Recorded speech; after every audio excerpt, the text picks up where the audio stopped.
Hello guys, welcome to CW। और जैसा कि हमने आपसे प्रॉमिस किया था, हम रिकॉर्डेड क्लासेस के साथ भी आपके पास आएंगे। आज हमारी जो पहली क्लास है वो है क्लास 8 के लिए। चैप्टर का नाम है लाइट और टीचर को आप जानते ही हैं, चिराग सर। चलो कंटिन्यू करते हैं इस सेशन को।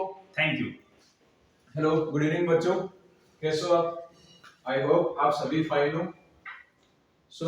हम जो फर्स्ट चैप्टर स्टार्ट करेंगे वो अपना लाइट। हम पढ़ चुके हैं इसको पहले, एक बार इसका शॉर्ट रिवीजन करते हैं। सबसे पहले लाइट क्या होती है?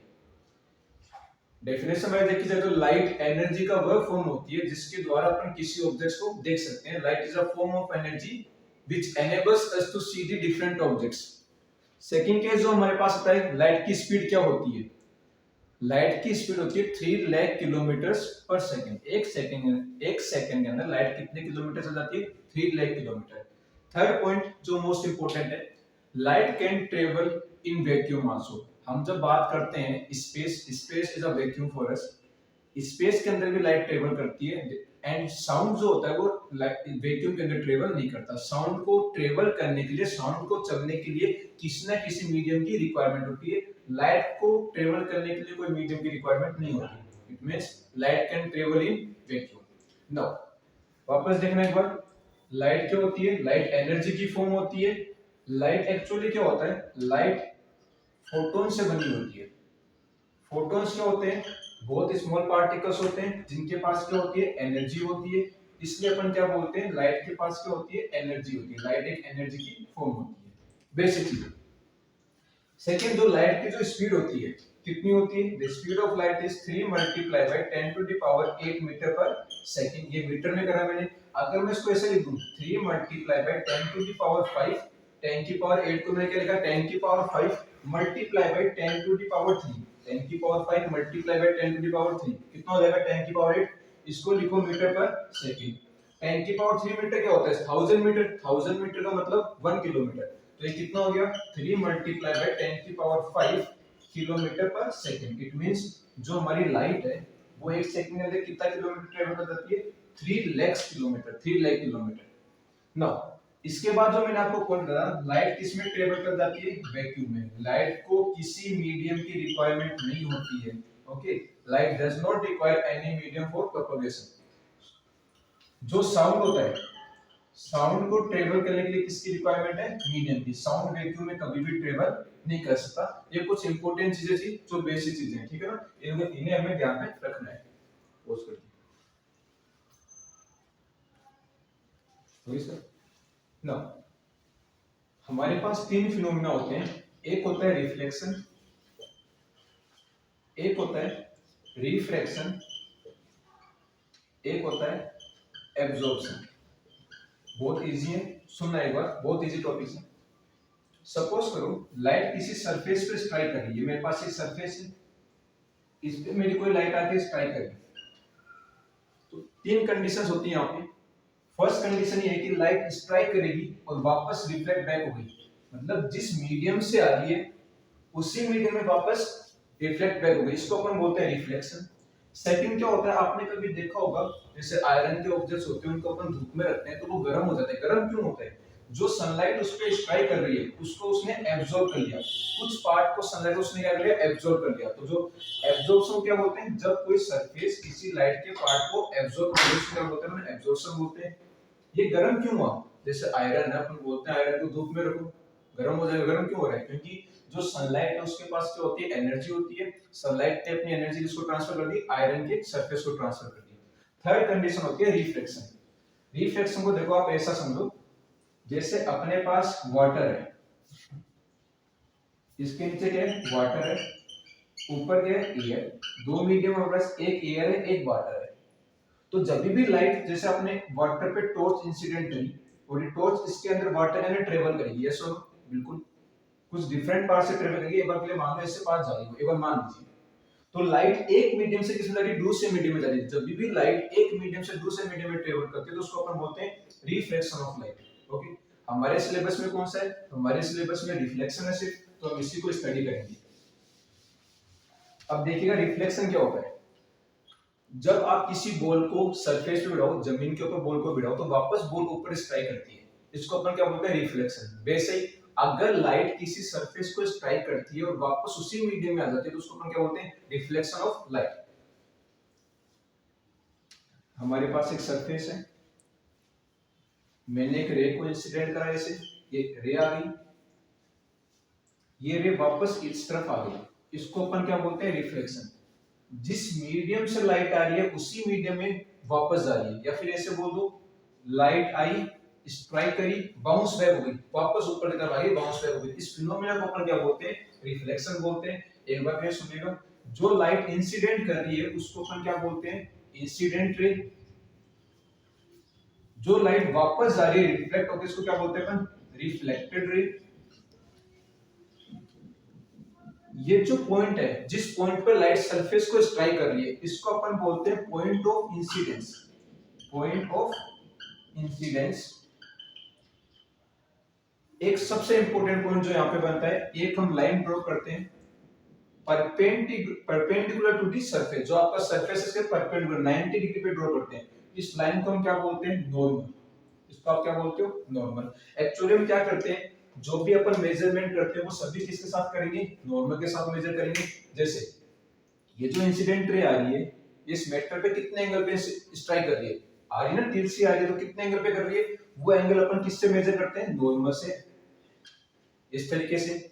अब रिफ्लेक्टेड रे कितने एंगल पे गई, हम बोलते हैं जो रे आ रही है, स्ट्राइक है, जो कितने एंगल पे वापस गई, तो वो एंगल पे अपन किससे मेजर करते हैं, नॉर्मल से। तो नॉर्मल का काम क्या हो गया, नॉर्मल हमें ये बताता है कि लाइट किस डायरेक्शन में जा रही है, ठीक है, कितने एंगल पे जा रही है। तो अपने पास कितने पॉइंट्स होंगे, इंसिडेंट रे क्या होती है, नॉर्मल क्या होता है, रिफ्लेक्टेड रे क्या होती है, पॉइंट ऑफ इंसिडेंस क्या होता है। जिस एंगल पे इंसिडेंट रे आ रही है नॉर्मल के साथ, ये वाला एंगल, इसको अपन बोलते हैं एंगल ऑफ इंसिडेंस। जिस एंगल पे रे वापस जा रही है, मतलब जिस एंगल पे रिफ्लेक्टेड रे नॉर्मल के साथ वापस जा रही है, इस एंगल को अपन क्या बोलते हैं, एंगल ऑफ रिफ्लेक्शन। तो हमारे पास टोटल कितने पॉइंट्स हो गए, 1 incident ray, second normal, third is the reflected रे, फोर्थ अपने पास पॉइंट ऑफ इंसिडेंस, फिफ्थ है angle of incidence I, sixth है एंगल ऑफ रिफ्लेक्शन सॉरी। ये हमें पॉइंट्स यहां पे देखने हैं। सही चल रहा है ना। अब हमारे पास दो पॉइंट्स होते हैं जो हमें आप कंसीडर करना, तो उनको अपन बोलते हैं लॉज ऑफ रिफ्लेक्शन। हमारे पास टोटल दो लॉज होते हैं, सुनना ध्यान से, कौन कौन से हैं। जैसे अपने पास ये सरफेस है, ये सरफेस हो गया, मैंने एक रे इंसिडेंट कर दी, इस रे को आप क्या बोलोगे, इंसिडेंट रे बोलोगे। यहां पे अपन क्या ड्रॉ कर देंगे, इस पॉइंट ऑफ इंसिडेंस पे अपन क्या ड्रॉ कर देंगे, नॉर्मल। फिर ये रे वापस इधर चल के इसको अपन कौन सी रे बोलेंगे, रिफ्लेक्टेड रे। तीन कंडीशन हो गई, कौन कौन सी, ये रे कौन सी हमारी, इसको अपन बोलते हैं इंसिडेंट रे। दूसरा कौन सा है, रिफ्लेक्टेड रे। जो लाइन सरफेस है क्या है, परपेंडिकुलर है, इसको अपन क्या बोलते हैं, नॉर्मल। ये हमारा क्या हो गया, सरफेस। ना जो ये पॉइंट है यहाँ पे, इसको अपन क्या बोलते हैं, पॉइंट ऑफ इंसिडेंस। एक है ये एंगल कौन सा होता है, एंगल ऑफ इंसिडेंस। ये कौन सा हो गया, एंगल ऑफ रिफ्लेक्शन। अब एक चीज सुनिएगा मेरे पास, या हमारे पास टोटल दो लॉज होते हैं, दो नियम होते हैं। पहला सुनिएगा, जो इंसिडेंट रे है, मैं लिख रहा हूं I R, incident ray comma normal and reflected ray. Incident ray जो है आपकी, ये जो नॉर्मल वाली जो लाइन है और ये जो रिफ्लेक्टेड रे है, all lies on the same plane, all lies on same plane। इसका मतलब सुनिएगा एक बार, क्या है कि सेम प्लेन में होती है। जैसे अगर मेरे पास कोई बुक है, जैसे I have this paper of confidence वाला, मेरे पास ये पेपर है, इस पेपर को मैंने इस सरफेस पे ऐसे रखा, ये सामने मेरे पास क्या है, मिरर है, मैंने इस पेपर पे ऐसा रखा, मैंने इस पेपर के ऊपर से लाइट इंसिडेंट करी, तो लाइट ये जा रही है, स्ट्राइक करेगी, ये रे कौन सी हो गई, इंसिडेंट रे। स्ट्राइक करी, जैसे इस पेपर के ऊपर चल रही है ना, स्ट्राइक करी, वापस इसी पेपर के ऊपर आई, ऐसा तो होगा नहीं, स्ट्राइक करी यूं चली, ऐसा पॉसिबल नहीं है। मतलब जिस पेपर के ऊपर से लाइट आ रही है उसी पेपर से वापस जाएगी। इसका मतलब क्या है, जिस प्लेन से आ रही है ना उसी प्लेन में वापस जाएगी।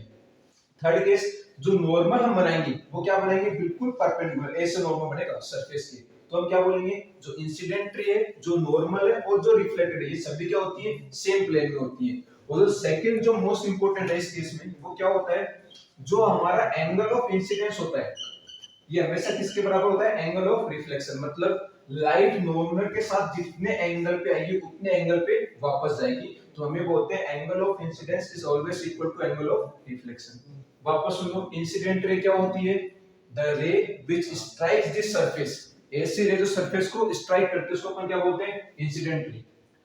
रिफ्लेक्टेड रे क्या होती है, जो रे स्ट्राइक करने के बाद वापस चलेगी, जो रे रिफ्लेक्ट बैक होगा उसको अपन क्या बोलते हैं, रिफ्लेक्टेड रे। नॉर्मल क्या होती है, द लाइन ड्रॉन नॉर्मल या परपेंडिकुलर टू दी सरफेस, जो अपन सरफेस से क्या बनाते हैं 90 डिग्री पे बनाते हैं उसको क्या बोलते हैं, नॉर्मल है।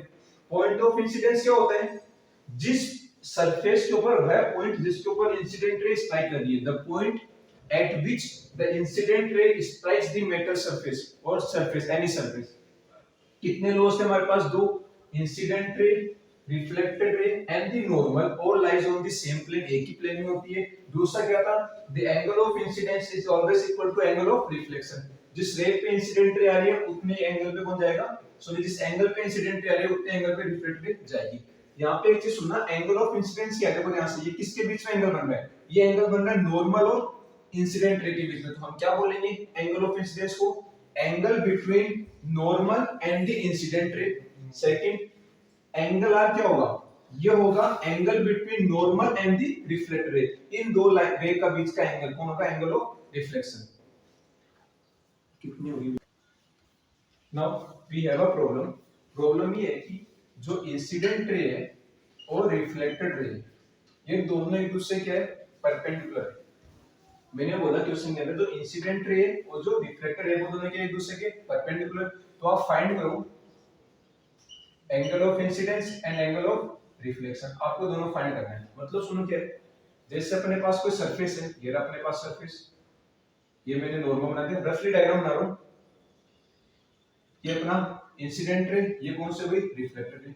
मैंने क्या बोला, इंसिडेंट रे और रिफ्लेक्टेड रे ये दोनों के एक दूसरे के परपेंडिकुलर, मतलब 90 डिग्री पे। इसका मतलब ये है जो इन दोनों के बीच का जो टोटल एंगल है ना वो कितना डिग्री बन रहा है, 90 डिग्री, पहली कंडीशन। अब ये देखो एंगल आई क्या होता है, जो ये एंगल बन रहा है नॉर्मल से लेके ये वाला एंगल, ये कौन सा होता है, एंगल आई, और ये वाला एंगल कौन सा होता है, आर। ये रफली डायग्राम है, ठीक है। तो आप क्या बोलोगे, जो इंसिडेंट एंगल है प्लस में रिफ्लेक्टेड एंगल है, दोनों की वैल्यू कितनी, 90 डिग्री। देखो मैंने कैसे लिखा, तो उस समय मैं बता रखा है इंसिडेंट रे और सॉरी रिफ्लेक्टेड रे दोनों एक दूसरे कितनी डिग्री पे जा रही है, 90 डिग्री पे। मतलब इन दोनों के बीच का टोटल एंगल कितना है, 90 डिग्री। तो ये एंगल कितना होता है आई, ये एंगल कितना होता है आर। तो टोटल एंगल कितना हो गया आई प्लस आर, इस एंगल को जोड़ो इस एंगल को जोड़ो, आई प्लस आर की वैल्यू कितनी दे रही है इनको, 90 डिग्री। ये कंडीशन में गिवन है, क्वेश्चन में गिवन है। सेकंड क्या होता है, हमें पता है from second law of reflection angle I जो होता है वो हमेशा किसके बराबर होता है, आर के बराबर होता है। तो इस इक्वेशन को मैं फर्स्ट मानता हूं, तो इस वैल्यू को अगर मैं यहां पुट करता हूं, आई की जगह में आर होता हूं, कितना हो गया R plus R is equal to 90 degree. 2r बराबर कितना हो गया 90 डिग्री। तो r की वैल्यू कितनी हो गई 90 divide by 2, it means r कितना आ गया हमारा 45 डिग्री। कि एंगल ऑफ रिफ्लेक्शन कितना हो गया 45। तो एंगल ऑफ इंसिडेंस भी कितना होगा, एंगल आई भी कितना होगा 45 डिग्री, क्योंकि एंगल आई हमेशा किसके बराबर होता है, एंगल r के बराबर होता है। नेक्स्ट क्वेश्चन हमारे पास जो है वो ये है कि एक इंसिडेंट रे है और एक रिफ्लेक्टेड रे। वापस सुनिएगा, ये सरफेस है मेरे पास, ये मैंने नॉर्मल बना दिया, ये आपके पास इंसिडेंट रे और ये कौन सी हो गई, रिफ्लेक्टेड रे। मैंने आपको ऐसा बोला कि ये एंगल जो है आपका, ये एंगल आपका 30 डिग्री। तो आपको फाइंड करना है एंगल ऑफ इंसिडेंस और एंगल ऑफ रिफ्लेक्शन। एंगल आई कौन सा होगा, इंसिडेंट रे और नॉर्मल, इन दोनों के बीच का एंगल कौन सा हो गया, ये रहा एंगल आई, और ये कौन सा हो गया एंगल आर। हमें फाइंड करना है angle I and angle R. ध्यान से सुनिएगा, जो नॉर्मल जो होती है वो सरफेस के साथ कितना एंगल बनाती है, पूरा 90 डिग्री।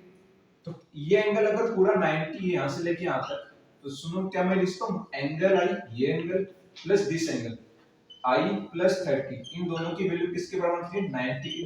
90 क्यों लिखा मैंने, 30 डिग्री तो ये एंगल हो गया, आई ये एंगल हो गया, और ये पूरा एंगल कितना होता है 90, क्योंकि नॉर्मल सरफेस का 90 डिग्री एंगल बनाती है।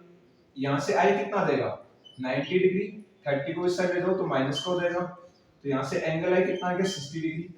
जो हमारे पास एंगल आई आता है वही एंगल क्या होता है, आर होता है रिफ्लेक्शन के लॉस से, तो आर भी हमारे पास कितना देगा 60 डिग्री आ जाएगा।